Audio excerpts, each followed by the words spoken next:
Okay, my other video cut off on me because apparently it only allows me to record for 10 minutes. And since I've already done all this, I don't want to try to do it again and go quicker. So I can't remember where I was at when it cut off, so I'll just go to here. I'll just back up. I'm going to subtract 60 on both sides. Cancel that out. You'll be left with 3y. And that's going to equal, when you take negative 30 and subtract 60 from that, that's actually negative 90.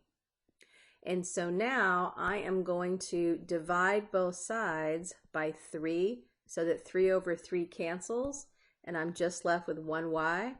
And negative 90 divided by a positive 3 is going to be a negative 30. So there's my first answer, y equals negative 30. You still need the x though. Now, since over here, up here in the corner, it says x equals 12 plus 3y, I just found that y was a negative 30. So I'm going to take that and put it right here to solve for x. X is going to equal 12 plus 3 times that negative 30. I put that right here. And now I just have to do the math. According to order of operations, you multiply first. So this is going to be 12 plus 3 times negative 30 is a negative 9. And so that's going to be, if you have a positive 12 and you add it to a negative 90, sorry, I said negative 9, negative 90, you're going to subtract the 12 from the 90. And since there's 90 negatives and only 12 positives, the stuff left over will be all negative, and that'll be a negative 78. Okay, now I'm going to go back to,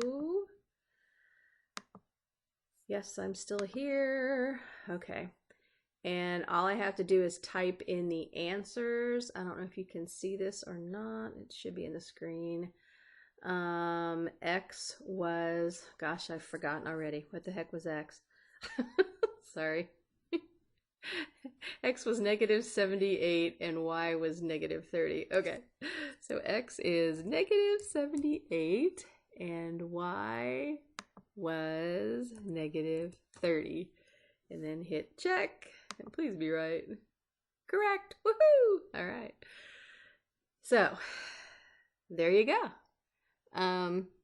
You could have solved this by elimination by addition also if you wanted to. I can show you that method since I've got, another 8 minutes. So let me pause this. All right, now when you do elimination by addition, I usually pile them on top of each other.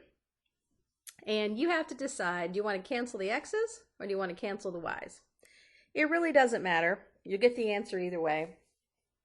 But if I want to cancel the x's, right now I have a 5x right here. I would have to have a negative 5x right there to cancel them out. So if you want to do that, you would have to take this bottom equation and multiply it times a negative 5. And you're going to distribute that negative 5 to the x, to the minus 3y, and to the 12. Negative 5 times x is negative 5x. Negative 5 times a minus 3y, which changes to a plus 15y. And negative 5 times 12 is a negative 60.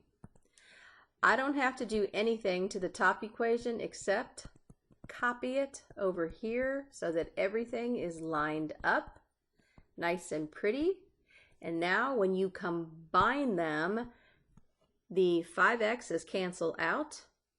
The negative 12, this negative 12y and this positive 15y would be positive 3y. The equal sign lines up. And then negative 30 minus 60 is negative 90. And then like before, you'll divide both sides by 3. And there is the y is equal to negative 30. There's the y answer. Now in this one, you're going to have to take that y back to either this y or that y. It doesn't matter which, because it'll work in both. So pick one that's a little easier to work with. I think the bottom one is easier to work with, so that's where I'm going. So I'm going to have this x minus 3 times, and in place of the y, I'll put the negative 30 equals 12.